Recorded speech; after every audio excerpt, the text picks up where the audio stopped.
नमस्कार ओडिशावासी शुभ सकाळ आज हूँ 15 डिसेम्बर रविवार आज रही देश विदेश राज्यर 20टी गुरुत्वपूर्ण खबर जहाँ आपण मैंने केवल 10 मिनिट समय दे देखिपारे ता पूर्व आपण मान गोटे छोटिया अनुरोध भिडटी को लाइक करी कमेंट रे आपण जिलार ना लिखिदेवे जहाँफल तुरंत आपण जिलार खबर पाइपर तेरे कौन रही आज गुरुत्वपूर्ण खबर चलतु तापर नजर पकाइबा।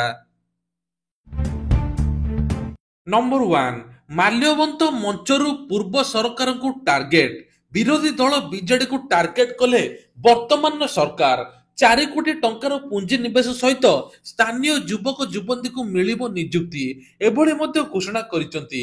तेबे डबल इंजिन सरकार एहाकु कुहा जाए जो माने अंचल विकास करिथांती आउ निजर प्रतिश्रुति मुताबक सब किछि सरकार करिछि आउ विरोधी दल 24 वर्ष शासन करी आज पर्यंत किछि करि पारिला नाही।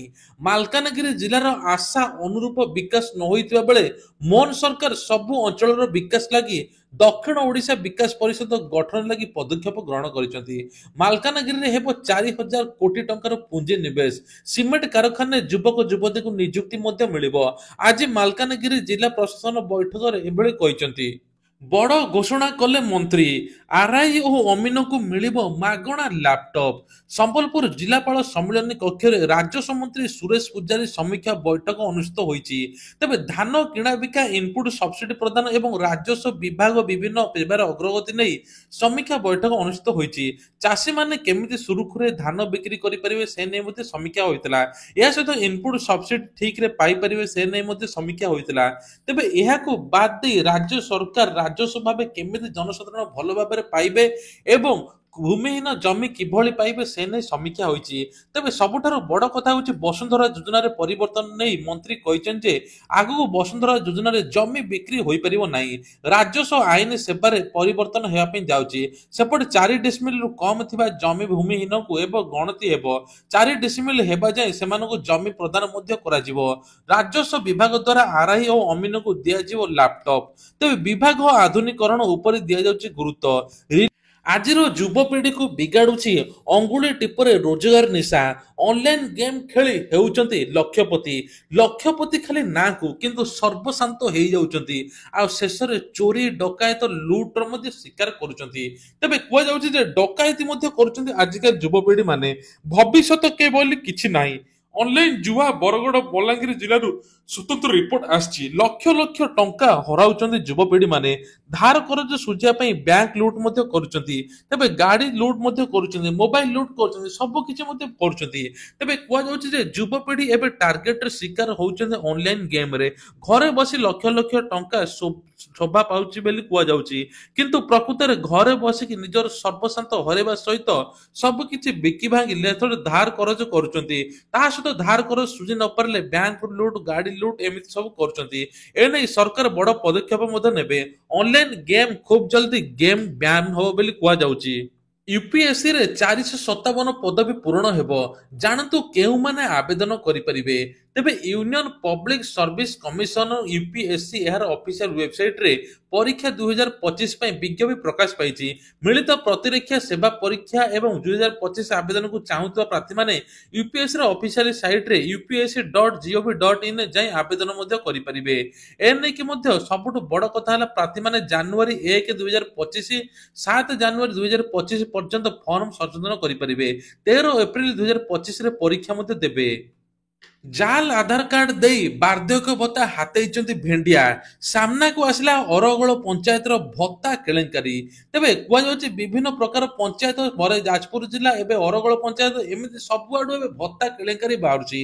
पूर्व सरकार रु एबे युवक माने जालियाती आधार कार्ड करी 60 वर्ष अधिक दर्शाई भत्ता पाउचंती। तेबे अरगोल पंचायत रे एबे 303 हिताधिकारी अछंती। 200 रु अधिक युवक युवती बार्धक्य भत्ता दिया जाउतबा अभियोग करी तदंत मध्ये दाबी कराइछि। तेबे खूब जल्दी एपटे भत्ता मिलिबा सरकार घोषणा कले मध्ये एपटे भत्ता केलेंकारी सरू नाही। तेबे जालियाती भत्ता जो माने हातेइछन ताको ऊपर दृढ़ कार्यानुष्ठान निया जे बोली सरकार मध्ये कहिसंती। लोकसभा प्रधानमंत्री उद्बोधन ପ୍ରଧାନମନ୍ତ୍ରୀ ଉଦ୍ବୋଧନରେ କହିଛନ୍ତି ଯେ ଦେଶ ତୀବ୍ର ଗତିରେ ଆଗକୁ ବଢୁଛି। ଭାରତ ଖୁବ୍ ଶୀଘ୍ର ତୃତୀୟ ଅର୍ଥ ବ୍ୟବସ୍ଥା ହେବାକୁ ଯାଉଛି। ବିବିଧତାରେ ଏକତାର ଦେଶର ବିଶେଷତ୍ୱ ହେଉଛି ଭାରତ। ସେହିପରି ବିରୋଧୀକୁ ସିଧା ଟାର୍ଗେଟ କରିଛନ୍ତି ମୋଦି। ପ୍ରଧାନମନ୍ତ୍ରୀ ନରେନ୍ଦ୍ର ମୋଦି ସମ୍ବିଧାନର 75 ବର୍ଷ ପୂର୍ତ୍ତି ଅବସରରେ ଚାଲିଥିବା ବିତର୍କରେ ଭାଗ ନେଇ ଏମର୍ଜେନ୍ସିକୁ ନେଇ ବିରୋଧୀ ବାର କରିଛନ୍ତି। ତେବେ କୁହାଯାଉଛି ଯେ ଏଥର ଭାରତ ଆହୁରି ଅର୍ଥନୀତିରେ ଆଗେଇ ଯିବ। ତେବେ ଏବେ ସବୁ ମହିଳାଠୁ ଆରମ୍ଭ କରି ଲୋକମାନେ ସ୍ୱାବଲମ୍ବୀ ହେଲେଣି। ନିଜ ନିଜର ଉଦ୍ୟୋଗପତି ଏବଂ ବହୁତ ପ୍ରକାର ବିଜନେସ୍ ମଧ୍ୟ ଷ୍ଟାର୍ଟ କଲେଣି, ଯାହା ଫଳରେ ଭାରତ ଅଗ୍ରଗତିରେ ଆଗକୁ ଅର୍ଥନୈତିକରେ ଆଗକୁ ଯିବ। ସରକାର ଏପଟେ ଘୋଷଣା କରିଦେଲେ ଆଳୁ ସଙ୍କଟ ଦୂର ପାଇଁ ଏଥର ଆଳୁ ମିଶନ ପିଆଜ ମିଶନ ହେବ, ଯାହା ଫଳରେ ଓଡ଼ିଶାରେ ଆଳୁ ଚାଷ ହେବ, ଆଉ କୌଣସି ରାଜ୍ୟ ଉପରେ ଭରସା କରିବ ନାହିଁ। ଏପଟେ ବିହନ ମଧ୍ୟ ଆସିକି ପହଞ୍ଚି ଗଲାଣି। କିନ୍ତୁ ଆରଏମସି ଠାରେ ଆଳୁ ବିହନ ବଣ୍ଟନ ଶୁଭାରମ୍ଭ ହୋଇଥିଲା। ଏଥିରେ ଉପମୁଖ୍ୟମନ୍ତ୍ରୀ କନକ ବର୍ଦ୍ଧନ ସିଂହଦେଓ, ଉଦ୍ୟାନ ବିଭାଗର ନିର୍ଦ୍ଦେଶକ ଲିଖିନ ପବନ କଲ୍ୟାଣଙ୍କ ସମେତ ଅଧିକାରୀ ସାମିଲ ଥିଲେ। ଚାଷୀଙ୍କୁ ସହଜ ଓ ଠିକ୍ ଭାବେ ଆଳୁ ବିହନ ଯୋଗାଇ ଦେବାକୁ ଉପମୁଖ୍ୟମନ୍ତ୍ରୀ ନିର୍ଦ୍ଦେଶ ମଧ୍ୟ ଦେଇଥିଲେ। ହେଲେ ଉଦ୍ୟାନ ବିଭାଗ ଅବହେଳା ଯୋଗୁଁ ଚାଷୀଙ୍କୁ ବିହନ ମିଳୁନି। ଶେଷରେ କରିବେ କଣ? ଆଉ ଏପଟେ ଚାଷ ମଧ୍ୟ ଅପେକ୍ଷା କରିଛନ୍ତି। ଚାଷୀ ମଧ୍ୟ ଏପର୍ଯ୍ୟନ୍ତ ଚାଷ କରିନାହାନ୍ତି। ଆଳୁ ବିହନ ପଞ୍ଜାବରୁ ଆସିଛି 75,000 କୋଟି ଟଙ୍କାର, କିନ୍ତୁ ଏପଟ ଆଳୁ ବିହନ ବରଂ ବସ୍ତାରେ ପଚି ସଢ଼ି ଯାଇଛି, ଯାହା ଅଭିଯୋଗ ଆଣିଛନ୍ତି ଚାଷୀମାନେ। ପୋଲାଭରମ ପ୍ରସଙ୍ଗ ଆନ୍ଦୋଳନକୁ ଓହ୍ଲାଇବ ବିଜୁ ଜନତା ଦଳ, ଥମୁନି ପୋଲାଭରମ ପ୍ରସଙ୍ଗ। ପୋଲାଭରମ ପ୍ରସଙ୍ଗକୁ ନେଇ ପୁଣି ଥରେ ଆନ୍ଦୋଳନକୁ ଓହ୍ଲାଇବ ବିଜୁ ଜନତା ଦଳ। ଆସନ୍ତା ଜାନୁଆରୀ ମାସରେ ଆନ୍ଦୋଳନକୁ ଓହ୍ଲାଇବ ବିଜେଡି। ମାଲକାନଗିରିରୁ ମୋଟୁରୁ ରାଜଧାନୀ ଏବଂ ରାଜଧାନୀ ଦିଲ୍ଲୀ ଯାଏ ଆନ୍ଦୋଳନ କରିବ ବିଜେଡି। ଜାନୁଆରୀରୁ ହେବାକୁ ଥିବା ଆନ୍ଦୋଳନ ସବୁ ବର୍ଗର ଲୋକଙ୍କୁ ନେଇ ହେବ। ଏହା ଓଡ଼ିଶାବାସୀ ଏବଂ ଆଦିବାସୀଙ୍କ ଅଧିକାର ପାଇଁ ଲଢ଼େଇ ଜାରି ରହିବ ବୋଲି ବିଜେଡି ମଧ୍ୟ କହିଛି। ତେବେ ଭୁବନେଶ୍ୱରରେ ରହିବା ପାଇଁ ଡର ଲାଗୁଛି, ଏଭଳି କହିଛନ୍ତି ଭୁବନେଶ୍ୱର ବାସିନ୍ଦା। ଘର ଆଖୁ ପିଛୁଳାକରେ ଲକ୍ଷ ଲକ୍ଷ ଟଙ୍କା ଏବଂ ସବୁ ସୁନସାନ ହୋଇଯାଉଛି। ଲୁଟେରାମାନେ ମାତିଛନ୍ତି, ଘରେ ଥିଲେ ମଧ୍ୟ ଡରୁନାହାନ୍ତି।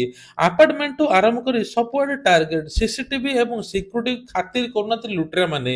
ଏଭଳି ଏକ ଘଟଣା ଘଟିଛି ପାହାଳରେ। 4ଟି ଡୁପ୍ଲେକ୍ସରୁ ଏକା ସାଙ୍ଗରେ 40 ଲକ୍ଷ ଟଙ୍କାର ସୁନା ହୀରା ଅଳଙ୍କାର ଲୁଟି ନେଇଛନ୍ତି ଦୁର୍ବୃତ୍ତ। D2, D13, D20, D48 ରୁ ତାଲା ଭାଙ୍ଗି ଲୁଟି ନେଇଛନ୍ତି ଦୁର୍ବୃତ୍ତ। ସିସିଟିଭି କ୍ୟାମେରା ଭାଙ୍ଗି 6 ଲୁଟେରା ଲୁଟ୍ କରିଥିବା ଥାନାରେ ମଧ୍ୟ ଅଭିଯୋଗ ହୋଇଛି। ଦିନକୁ ଦିନ ଲୁଟେରା ଏତେ ଜୋରରେ ଭୁବନେଶ୍ୱରରେ ମାତିଛନ୍ତି ଯେ ତଥାପି ପୋଲିସ ଏବଂ ତାର ଟେର ମଧ୍ୟ ପାଉନି। ତେବେ ସିସିଟିଭି ଫୁଟେଜକୁ ଆଧାର କରି ଏବେ ତଦନ୍ତ ଚଳାଉଛି ପୋଲିସ। ଖସିବ ପାରଦ, ଆହୁରି ମଧ୍ୟ ଶୀତ ବଢିବ। ତେବେ ରାଜଧାନୀରେ ଏବେ ଶୀତର ପ୍ରକୋପ ହେଲାଣି, ଆଉ ସାରା ଓଡ଼ିଶାରେ ଏବେ ଦେଖାଯାଇଛି ବହୁତ ଶୀତ। ଆଗାମୀ 2 ଦିନରେ ଶୀତର ପରିମାଣ ବୃଦ୍ଧି ପାଇବ। ଏଥିପାଇଁ ୟେଲୋ ୱାର୍ଣ୍ଣିଂ ଜାରି କରିଛି ପାଣିପାଗ ବିଭାଗ। ଶୀତ ଲହରୀରେ ଥରିବ ଆଭ୍ୟନ୍ତରୀଣରୁ ଉପକୂଳ ଓଡ଼ିଶା। ଏନେଇ ଆଞ୍ଚଳିକ ପାଣିପାଗ ବିଭାଗ ତରଫରୁ ସତର୍କ ସୂଚନା ଜାରି କରାଯାଇଛି। ଏବେ ଚଳିତ ମାସ ଏବେ ହାଡ଼ଭଙ୍ଗା ଶୀତ ହେବ ବୋଲି କୁହାଯାଉଛି। ବର୍ତ୍ତମାନ ଦେଶରେ ଅନେକ ସ୍ଥାନରେ 15 ଡିଗ୍ରୀ ତଳୁ ରହୁଥିବାରୁ ବରଫ ମଧ୍ୟ ପଡ଼ିଲାଣି।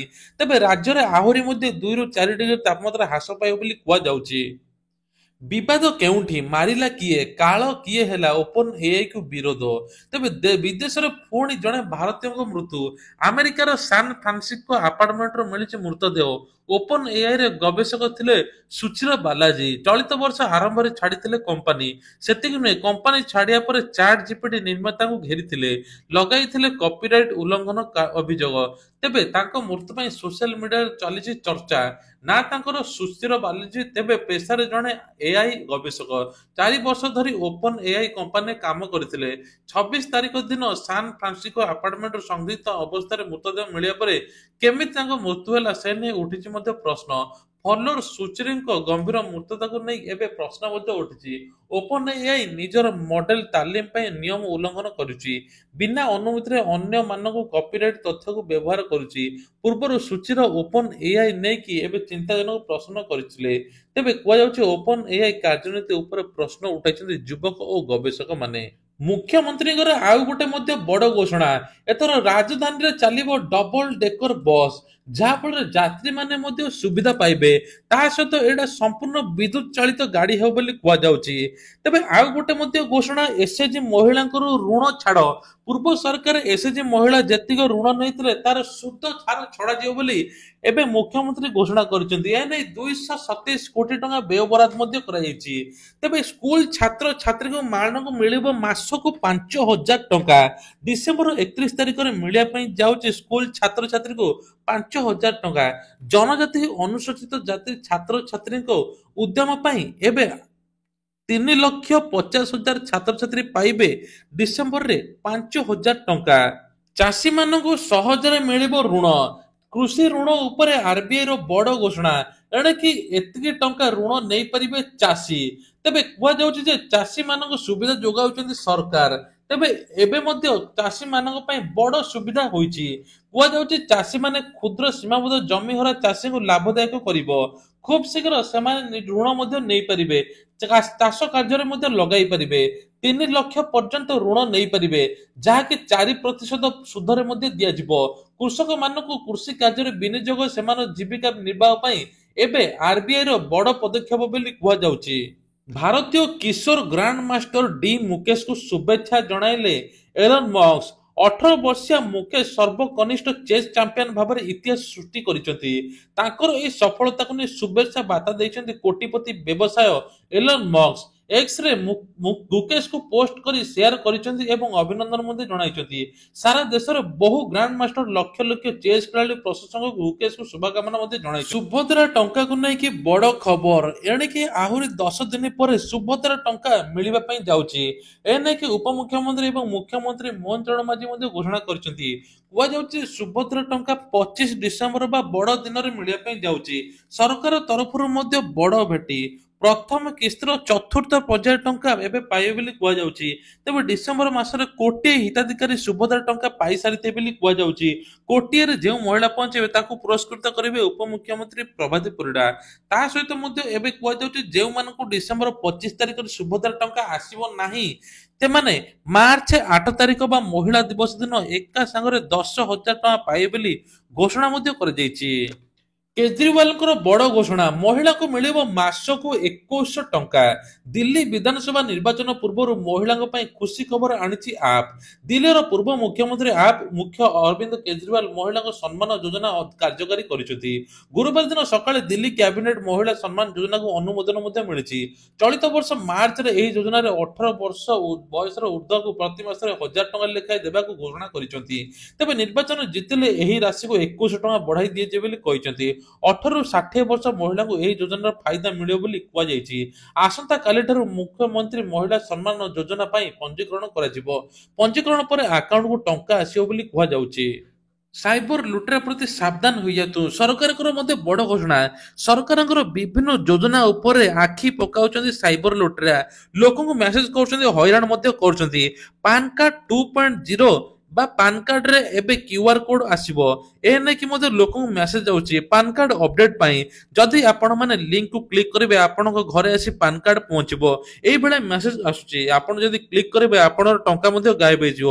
ତେଣୁ କୌଣସି ଲିଙ୍କକୁ କ୍ଲିକ୍ କରିବା ପାଇଁ ସରକାର ମଧ୍ୟ ମନା କରିଛନ୍ତି।